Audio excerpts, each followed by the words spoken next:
Pax Vobis, salam damai dan sejahtera. Ekumenisme menurut Kamus Besar Bahasa Indonesia adalah usaha untuk mendapatkan kembali persatuan penuh semua orang yang beriman Kristen. Sebelum Konsili Vatikan II, Gereja Katolik mengartikan ekumenisme sebagai upaya untuk memanggil kembali mereka yang terpisah dari Gereja Katolik. Ini tercermin dalam Konsili Lyon yang kedua pada tahun 1274 dan juga Konsili Ferrara Florence pada tahun 1439 yang berupaya mempersatukan kembali gereja-gereja ortodoks yang terpisah akibat skisma tahun 1054. Upaya mempersatukan orang-orang Protestan ke dalam Gereja Katolik juga dilakukan oleh Paus Leo ke-13 dalam ensiklik Satis Cognitum pada tahun 1896. Tapi undangan ini malah ditanggapi oleh orang-orang Protestan pada tahun 1910 dengan membangun persatuan melalui Konferensi Misionaris Edinburgh. Tindakan ini menandai dimulainya ekumenisme untuk membangun persatuan Kristen melalui jalan dialog.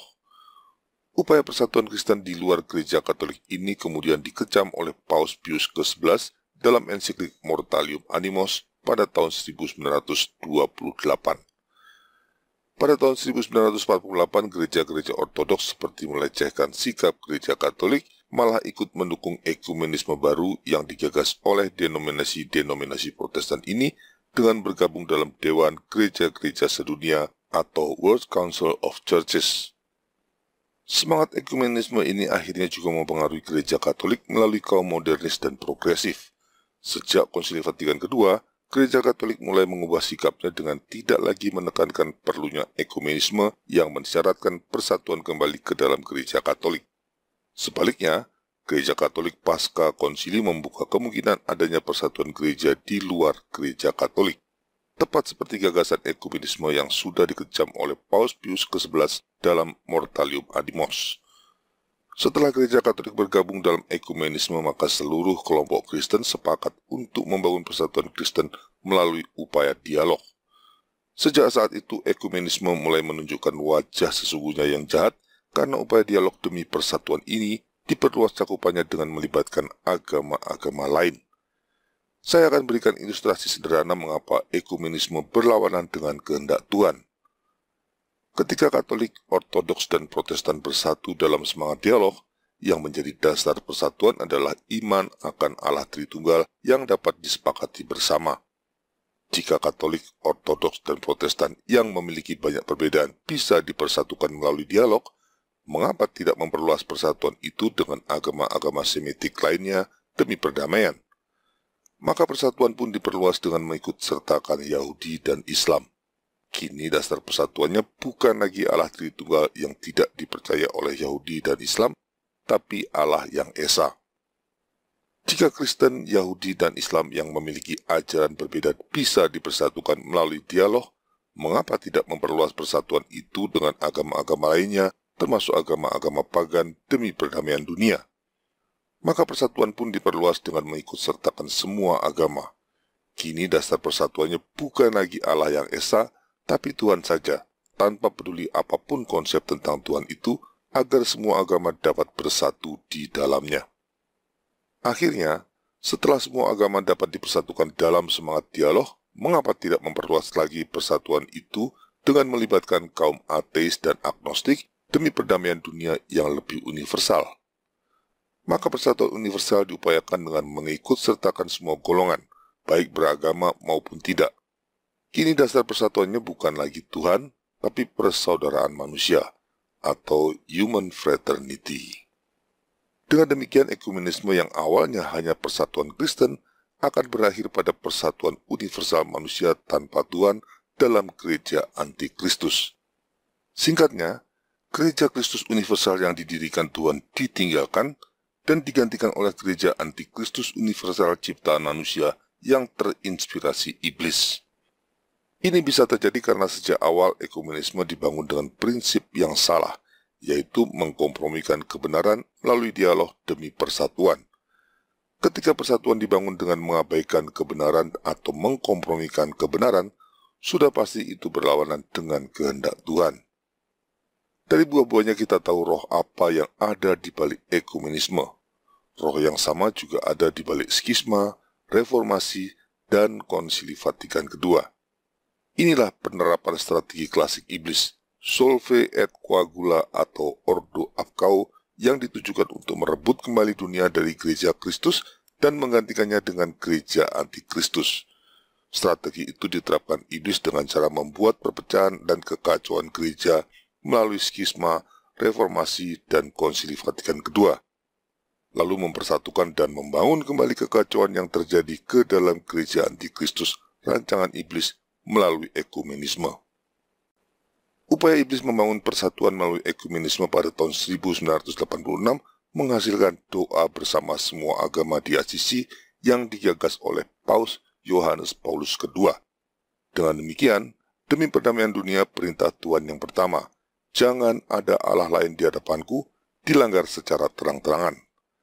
Selanjutnya, melalui dokumen Human Fraternity yang ditandatangani oleh Paus Fransiskus dan Imam Besar Masjid Al-Azhar tahun lalu, langkah nyata untuk membentuk persatuan agama-agama universal berdasarkan nilai kemanusiaan sudah terjadi.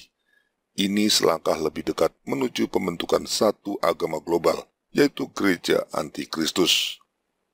Dari buah-buah buruk yang muncul ini seharusnya kita sadar bahwa ekumenisme yang pada mulanya tampak sebagai gagasan yang mulia untuk mempersatukan Kristen, ternyata hanyalah alat dari iblis bapa segala dusta untuk mewujudkan rencananya. Ekumenisme dimaksudkan iblis untuk membuat gereja antikristus melalui persatuan agama-agama tanpa Tuhan dalam satu agama global yang menjadi bagian dari satu tatanan dunia baru. 2000 tahun yang lalu Tuhan memerintahkan gereja untuk mempersatukan manusia melalui penginjilan. Kini para gembala upahan mengkhianati perintah Tuhan dan mengikuti rencana iblis untuk membangun persatuan melalui ekumenisme. Jangan heran jika di mana-mana sekarang sedang digalakkan upaya dialog antar agama. Itulah karya iblis melalui ekumenisme yang tidak kita sadari. Ingatlah bahwa Tuhan tidak pernah memerintahkan kita melakukan dialog antar agama. Dia memerintahkan kita untuk mewartakan Injil, bukan berdialog. Sudah waktunya kita bangun dari penyesatan iblis ini dan meninggalkan semua bentuk upaya persatuan melalui ekumenisme. Dari buah-buahnya kita tahu ekumenisme berasal dari iblis, bapa segala dusta. Alternatif satu-satunya untuk membangun persatuan Kristen adalah kembali bersatu dalam gereja Kristus. Dulu persatuan seperti ini selalu diupayakan gereja Katolik, tapi tidak ditanggapi karena dianggap menunjukkan superioritas gereja Katolik. Tapi setelah Konsili Vatikan II membuat gereja Katolik terpecah secara internal antara kaum tradisionalis yang setia dan kaum progresif yang menyimpang, semua kelompok kini punya masalah akibat upaya iblis memecah belah gereja. Dengan demikian, semua kelompok termasuk gereja Katolik harus kembali pada posisi semula sebelum kekacauan atau perpecahan itu terjadi. Semua kelompok tanpa kecuali harus melakukan metanoia. Gereja Ortodoks harus kembali pada posisi sebelum skisma, Protestan harus kembali pada posisi sebelum reformasi, dan gereja Katolik juga harus kembali pada posisi sebelum Konsili Vatikan II. Benarlah bahwa skisma bukan kesalahan gereja Ortodoks saja. Gereja Katolik sedikit atau banyak juga ikut andil. Demikian juga benar bahwa reformasi bukan cuma kesalahan Martin Luther saja. Kebobrokan gereja Katolik pada waktu itu pasti ikut andil. Tapi tidak ada gunanya mengungkit-ungkit terus masalah itu. Iblis pasti senang karena perdebatan siapa yang salah dan benar dalam kasus-kasus itu akan terus menghalangi persatuan Kristen. Jangan biarkan iblis tertawa senang. Mari kita selesaikan masalah itu dengan cara Kristen. Maafkan dan lupakan.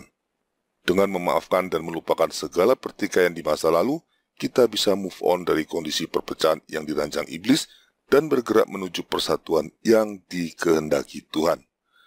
Selanjutnya, setiap kelompok melakukan metanoia tanpa mencampuri persoalan kelompok lain. Ingatlah nasihat Injil untuk mencungkil balok di mata sendiri sebelum mencabut selumbar di mata orang lain. Upaya persatuan ini memang berat, bahkan mustahil kalau kita menjalaninya dengan kekuatan manusiawi saja.